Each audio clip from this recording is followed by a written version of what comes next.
Hello there. This is An Architect Goes to Law School.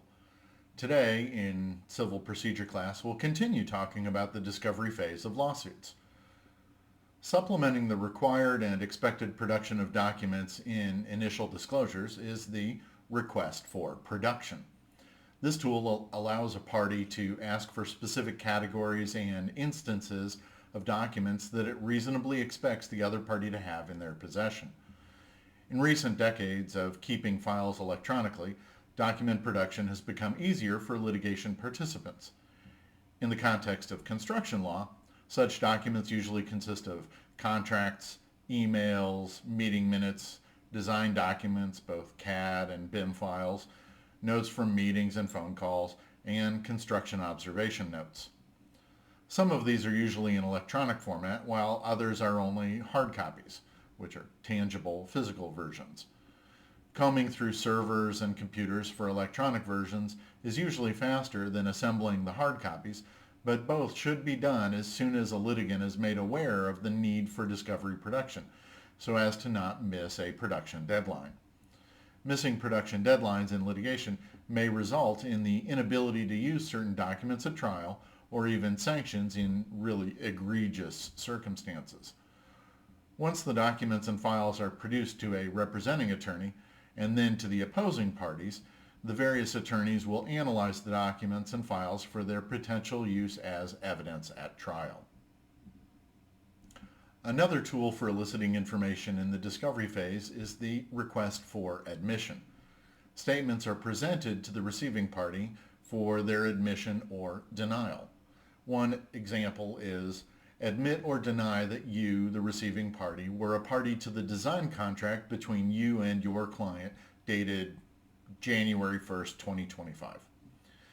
If the receiving party does not deny this assertion, it is accepted by the court as a true fact. One use of the requests for admission, in addition to establishing facts for discovery and trial, is that if a receiving party does not respond within the given time frame, all the statements are accepted as true by the court.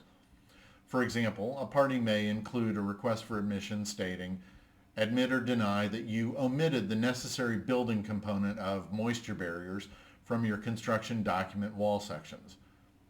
Without a denial, this omission would be accepted as a fact.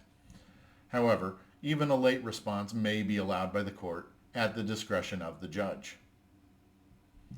A fourth common discovery tool that may produce admissible evidence is a deposition. In federal courts, this is controlled by Federal Rules of Civil Procedure 30, Depositions by Oral Examination. Depositions are similar to witnesses giving testimony at trial. The deposed person, also called a deponent, who may or may not be a party to the litigation, is sworn in by someone permitted to do so by the court.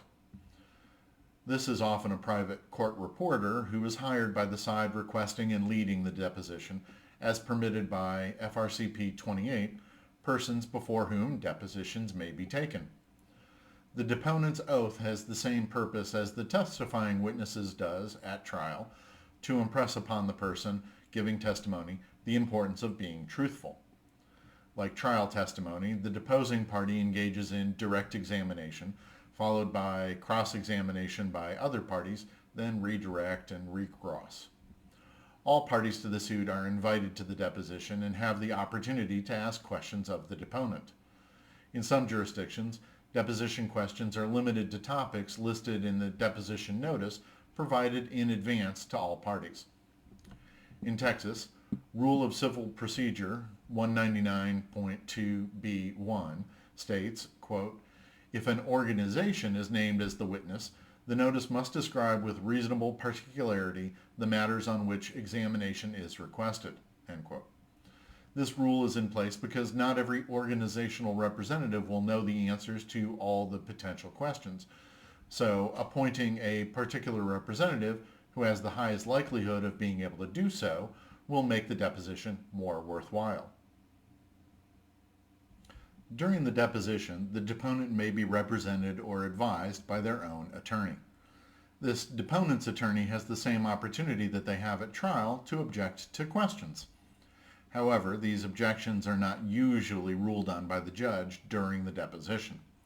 In very rare instances, the deposition is halted so an attorney can contact the presiding judge for a ruling on an objection.